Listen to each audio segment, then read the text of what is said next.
You're listening to the Savoir Faire Audio Experience. Are you ready? The Savoir Faire Experience is your guide to everything that has to do with lifestyle. From dating, rides, style, and entertainment. All brought to you by the editor of Savoir Faire magazine, Robert White. Anything goes on this audio experience. So, let's go. It's still the best. All right, guys, welcome to another episode of the Savoir Faire Audio Experience. Thank you guys for listening, following, sharing. Really appreciate all of the love that we're starting to get. Today, another great interview coming your way. Excited to talk about music yet again with a lead singer of a really cool band. Dan McCool is here. How are you, Dan? Great, Robert. Thanks for having me. Yeah, I appreciate you finding some time to chat with me, man. I'm excited to talk about music, and I talked to a lot of different kind of grungy rock bands, and for whatever reason, I was listening to your guys' music, and I was just like, yeah, I got to talk to these guys, because it was just really unique and cool. There's some little elements of sound in there that I've never heard before, so I'm excited to kind of dive in and learn a little bit about you and the band. So are you a founding member of Warren the Duke? I am. Yeah, I started back in a long time ago now, it feels like, back in 2014. Okay. And it was just sort of an attempt to sort of start a punk band that had some, I don't know, sort of more indie rock feel to it, or sort of grunge feel to it. And, 2014 was like a slightly different time in music. I mean, not like a ton has changed, but it was sort of my way to do like punk rock with other elements involved in it. Yeah, that's cool. I want to go back a little bit further than that even, Dan. I know you've been playing music for a long time. So when did music become part of your world? Take me back to the beginning stages of like when you felt like music was going to be a thing for you. Yeah, goes back to, it really goes back to like elementary school. I played trumpet in like the concert band in elementary school. And high school, I played jazz band and marching band, which is where I got, most of my like musical training done, as a trumpet player. And that's where I met all my friends, and we played punk rock in high school. I did a little bit of touring when I was like in my late teens and early 20s. I toured with a band called River City Rebels. And they're still around. They're still great. And I played horns with them and then sang with them. We did like some Warped tours. We toured with some great bands. We toured with like Newfound Glory and like Less Than Jake and a few other kind of bands that were rising in the punk rock sort of emo ska world of the early 2000s, late 90s. So that was where I sort of did the most music, I guess, or the most intense sort of musical period of my life was late 90s, early 2000s. And that was a great experience, and just touring the country, playing with friends, meeting new friends and fans in towns all around the country. And I really sort of caught the bug of playing music around then, and took some time off, and I've sort of been like, playing in Warren the Duke, and then playing in a few other friends' projects here and there. Sometimes trumpet, sometimes singing, sometimes guitar. So I just try to stay really busy with it. Here in Brooklyn, New York, there's just a lot of music going on. There's a lot of things to join up with and collaborate with, and people to work with. And I'm from the Boston area, so I play with people up in Boston too. I've been playing with this band called Rebuilder. Has been opening for some great bands, and I played in a band called Ruin the Night a couple years ago, and so just Warren the Duke is the main thing, but there's a lot of side things as well. Yeah, that's cool, man. It's good. It's good, really cool to hear that you've been with some successful bands and played and performed and toured, and then also this kind of like history of you, which is great. It's always kind of unique to me to kind of hear like the different stories of an artist. Like, I don't even know if like legendary artists that you and I would know of just kind of started off with the band that they're in now, right? Like most of these people played around, were in garage bands doing their thing, and then all of a sudden with the right group of people, things break open. And that's kind of the uniqueness, I think, of like being in a band. So what artists do inspire you musically? I'm kind of curious about how you went from being the trumpet player in the middle school band to like going down the path of becoming this punk rock god. Like you have a hell of a voice, dude, honestly. Like, so I was really impressed when I listened to the music. But yeah, talk to me about like just that journey. It's very kind of you to say. I appreciate it. Yeah, we've had, well, the band itself has sort of its own different influences. You know, we some of the members of the band are pretty influenced by just sort of straight up punk rock, like, you know, the Descendants and Social Distortion and Rancid and the Clash and bands like that. And I've got sort of one foot in that world. And I guess like when I was in high school and beyond, you know, a little after high school, those were my kind of sort of main people in terms of like the punk rock world. But, you know, we've also got like members who are really into sort of more of the post-punk, you know, kind of stuff. But I've always had sort of kind of rooted in punk, but sort of not afraid to wander. So, you know, like my vocal, one of my vocal, I guess, heroes is like Mike Ness from Social Distortion. And I got to hang out with him a little bit last year and talk about our sort of musical influences. We had some like shared genealogy and stuff. And it was really cool to meet him and talk to him about music for a little bit. I was doing some work for a band that was opening for him and opening for Social Distortion. So yeah, Social D has always been kind of a really big, you know, influence. But I've got like, you know, some non-punk stuff. Like I don't really consider the Pixies like a punk band, but I really love their song structure, kind of the quiet, loud, quiet song structure that they do. And, you know, Trent Reznor, Nine Inch Nails, I'm going to see them in a few months, and I'm just like really beyond stoked to see them. And he's like, you know, almost in his 60s, and he's still like singing songs that he wrote when he was in his early 20s. And I really love the kind of the grittiness and sort of despair of Nine Inch Nails. It's cathartic. So, you know, kind of, yeah, rooted in punk, but then kind of a little all over the map as well. And I love jazz. I love, you know, I've been listening to just like a lot of like kind of shoegaze lately, like Ride and My Bloody Valentine and things like that. So, you know, I try to take it all in and make a unique of a stew of it as I can. Yeah, no, I love that. It's cool. And I appreciate you sharing some of those little like tidbit stories too. So you met David, or no, not David. Who you met from Social D? Who'd you say that was? Oh, Mike Ness. Oh yeah, Mike. Okay, so when you guys were talking about like your vocals and stuff, like give me a little tidbit into that conversation. What did he teach you, like from that little bit of moment you had to chat with him? Yeah, well, it was interesting because we had both had, well, he had cancer. He had throat cancer and had to cancel or postpone a Social Distortion tour a few years ago. And I had a thyroid cancer and had to have surgery. Had to have my thyroid out a few years ago. I guess like 6 or 7 or 8 years ago now. And they're different diseases, different spots, different, you know, kinds of surgery, different types of recovery. But it was just interesting talking about like how to adjust your voice. And he's always kind of sang lower on the register than a lot of other punk bands. Like he doesn't have like the kind of chainsaw scream like you know, someone like you know, Kurt Cobain had. He had sort of a lower register.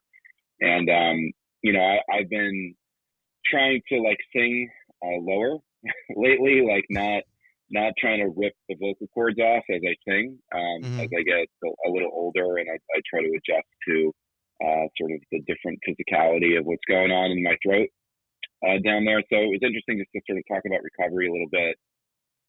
But overall with Mike Ness, you know, he was just genuinely sort of an advocate for like moving forward and not being afraid. And so the emotional aspect of it for him was just really, you know, like really pretty simple but profound and helpful. He was just like, you know, keep looking forward, keep looking to the next day and the next day, keep writing, keep your legs moving. And you can sort of tell that he feels that in his music, and that kind of positivity is really important to meet some of your, you know, some of your big influences and realize that they hurt too and they need to push themselves too. And it was really inspirational. Yeah, that's super cool, man. And I like that he became kind of a real person to you. Like it's interesting how we kind of put people on pedestals, and I love it when those people that we respect in music or in any genre or anything in life, like be able to come down and talk to us a little bit. Like we mentally put people on pedestals, but when they come and talk to us, it makes them so realistic. And especially when they're like down to earth, and you guys connected over this thing with his health issues and yours. I mean, that's really cool that you guys are able to connect on something, because now it's just like whenever you see each other, you're just going to know each other, and conversation can happen. So, I mean, I applaud people like that come down to like the level and just have a real conversation, try to connect with people or even bring people up. That's a big thing. I think that success should always be that way, and I would encourage obviously you or anybody else to do the same thing. Anytime there's success, there's somebody else looking up to you. So you should always be reaching to that person and letting them know what's up. No, I really love that, man. That's super cool. And thank you for sharing that story with me. I'm curious about the band. Let's just dive right into some more stuff here. Who's in the band? Introduce me to everybody. And then how did you guys all meet? Yeah, right now we've got a 4-member band, and I'll sort of start with Derek, who's the oldest member of the band. He joined back in like 2014, and he is an amazing drummer. Really well, we're friends. His wife and my wife and the whole crew, and we've got like a whole sort of like little social clique here, which is really fun. Cool. He's just like a really incredible drummer. And I think I met Derek because we both came from the same music scene in Boston. He used to play in a ska band that was really well known up in Boston for many years. And he was commenting on like our music online one day. And I was like, I kind of know this guy, I think. And we happened to be looking for a drummer. So I just messaged him, and he got together with the band, and it was super fun. And, so Derek goes kind of way back. And then Chris is the guitarist. He's sort of like the next oldest member. And I just met Chris through a friend of a friend, and we were out, my friend lives out in the country. He used to live with me here in Brooklyn. We were old roommates, and just was at a mutual friend's place one day, and Chris was playing guitar in my friend's sort of little studio that he has. And I was like, wow, I didn't know Chris played guitar, and we happened to be looking for a guitarist, and asked him, and he was all about it, and the rest was history with him. And then our newest member is Lola, and she's only been in the band for, I think, like 3 months, and she's just like incredibly hardworking and enthusiastic, and like right off the bat was just really excited to join, and has just been really nailing it. She just played her first show with us in Brooklyn a few weeks ago, and just did fantastic. And we're recording right now, and she's recording like vocals tonight, and we're just like really, really happy to have her aboard. So it's a really good crew, and everyone is just really firing at all cylinders right now. And it's been the most exciting time that the band's had in many years, which is why we're putting out new music and playing new shows. So it's a good lineup, and we're feeling good. Yeah, that's cool. It's also unique that you guys are going to start kind of blending Lola into the vocal aspect of this, right? Because, I mean, having a female vocalist that was an all-male band for a long time, like it's going to be kind of an interesting blend to have her on some of the new music. I mean, that's kind of cool, right? It's a little abnormal for you guys, but like it sounds like legit. So is she going to be doing like duets with you or doing solo stuff? Like how are you going to perform with her? She does mostly sort of harmonies. So whoever the backup singer is does mostly harmonies, and we sort of trade off on a few main vocal lines here and there. But it's mostly harmonizing. Yeah. Yeah, very cool. Well, that's one of the things that I like about bands is kind of the uniqueness and creative that people, when they come together, they kind of create stuff. So I always ask this question to a lot of guys that are in bands, but I'm going to ask you today too. How does the creative side of the band actually work? So, and more specifically, let's talk about like original music that you guys are creating. How does an idea go from an idea to a song with you guys? Is there a specific person in the band that's actually doing most of the writing and bringing everything in, and then once you got to do that part, like how does everyone kind of add to this song to make it a Warren the Duke song instead of just so-and-so's, writing? Yeah, it's kind of a division of labor that we've like developed over time where, I've got a lot of hook ideas and, sort of ideas that I record just in like voice memos and the band's so old that it used to be on like a MP3 player or whatever. I don't know. I used to have like an old microphone that I would attach to like an iPod. So, but yeah, just like voice memos and where I just like have a melody in my head and I sing it out. And later on, I'll like take out a guitar and sing and play on guitar and sort of record it again. And then I like to have fun with kind of like almost having a competition for all the different hooks I have, like kind of a bracket competition where I'm like, not literally like, making an actual like bracket, but just, I was visualizing that right now. I was like, yeah. okay, take me down this path. Let's talk more about the bracket. It's not the NCAA. It's not like college basketball or something, but it does like, I like to see, I like to just sort of think about the hooks I come up with and the earworms and which ones I can't get out of my head. And I try to just stick with those and see which ones make the final cut, and I'll sort of bring it to the band. And, everyone adds their own thoughts. And, so Derek has a lot of thoughts about like the structure of the song. And then, Chris, our guitarist, will add like a really cool lead line on top of it that will sort of transform it a little bit. And almost make it sound like a different type of song, but in a way that's really great. And, something I hadn't thought about before. And, Lola hasn't been too involved in songwriting yet. We've only sort of come up with 2 songs since then, but, she's just been really great about bringing some of her own, like, bass part elements into it as we've been recording the last week or two. So it's, it's kind of like it starts with me, just because I'm, the sort of one coming up with the hooks and sort of driving it, and then it becomes sort of a team effort. It definitely works. I mean, when you guys are putting all this together and everyone's kind of putting their input in, are those conversations like, are they a little stressful? I guess, or are they kind of like just nice and smooth? Like whatever somebody says is just a yes. There's no back and forth. There's suggestive kind of aspects to building out a song. Yeah, it's usually pretty stress-free. Like I think in any band you're gonna have someone leading things.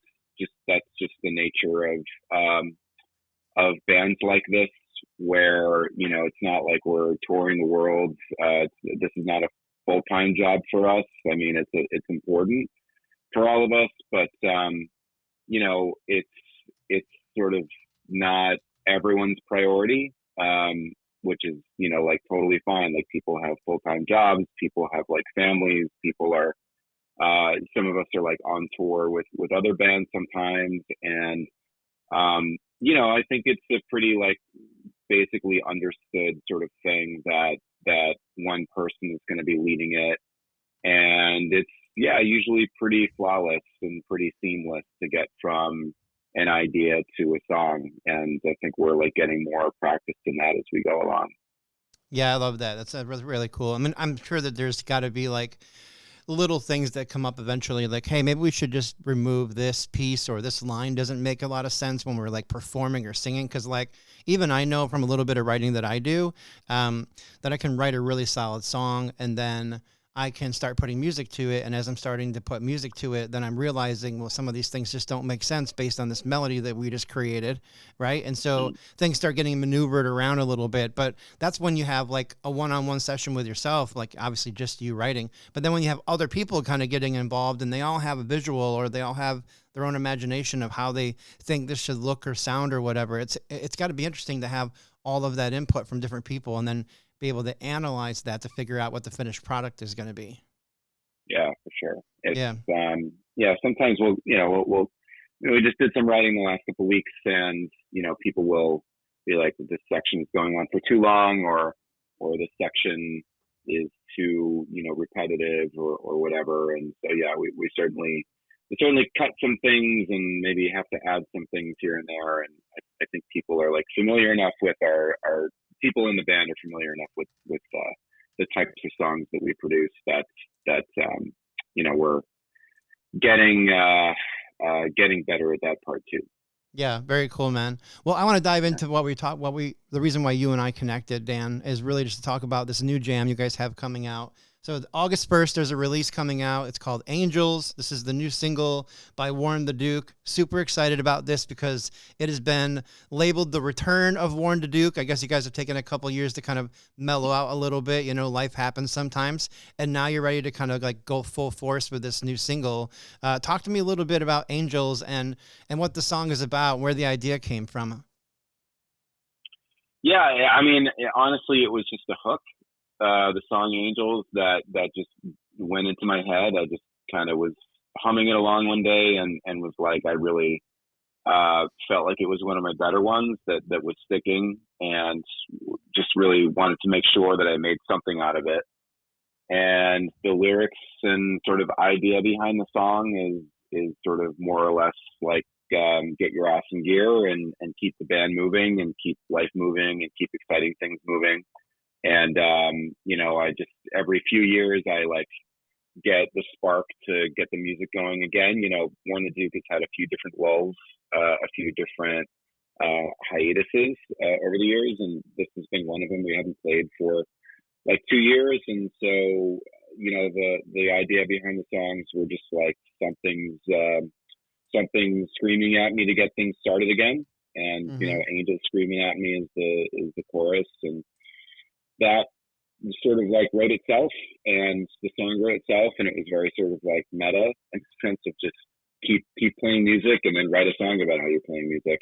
And that's the energy behind this new tune, and we're really excited about it. It was just recorded by Jeff Berner at Studio G, which is the place that we like to go the most here in Brooklyn, and Jeff does great work with our music, along with a ton of other bands here in New York. He's kind of pretty legendary in this little like music, well, not little, but this music scene that we have here in New York. And so the track is really fun and exciting and catchy, and we love playing it.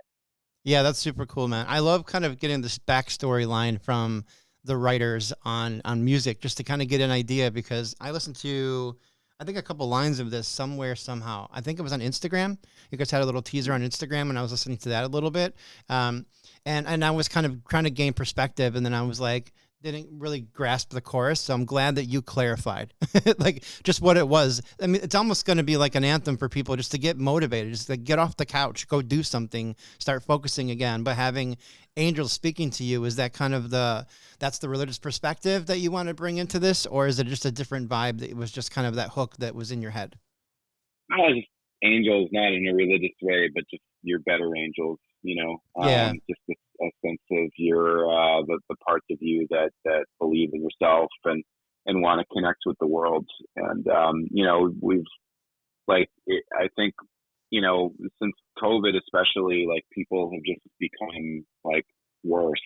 I just think that like the world is getting to be a pretty dark place, and people are like at each other's throats, and people are demotivated, and they look out and all they see is like vitriol and darkness. And, you got to find a way to just punch through that. And if that comes from within, then that's sort of what I mean by the angels. It's sort of just like pushing yourself through the muck and the darkness to get to the other side. So that's kind of what that means. Yeah, pretty solid, man. Well, I know you guys have some new music coming out in August. It's definitely got you super motivated and focused again, which is great. Talk to me about the rest of 2025. What are you guys really working on? I heard you mention you're writing some new material, but are you performing any place in the next couple months?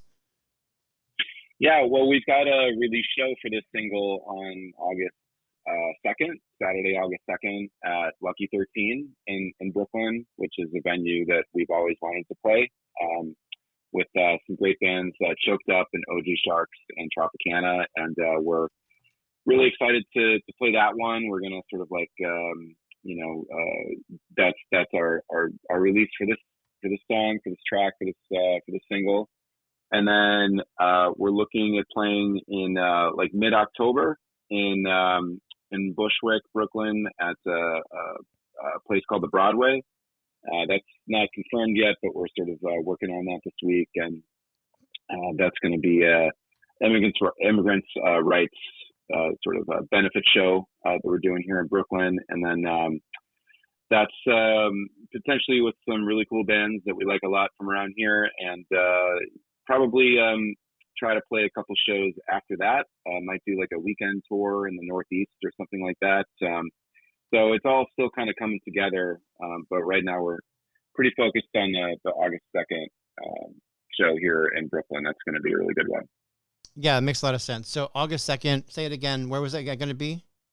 Yeah, it's in Lucky 13. Lucky 13, okay. In Brooklyn, yeah. Yeah, very cool. So hopefully a lot of people can come out if you're listening to me at all in the next week.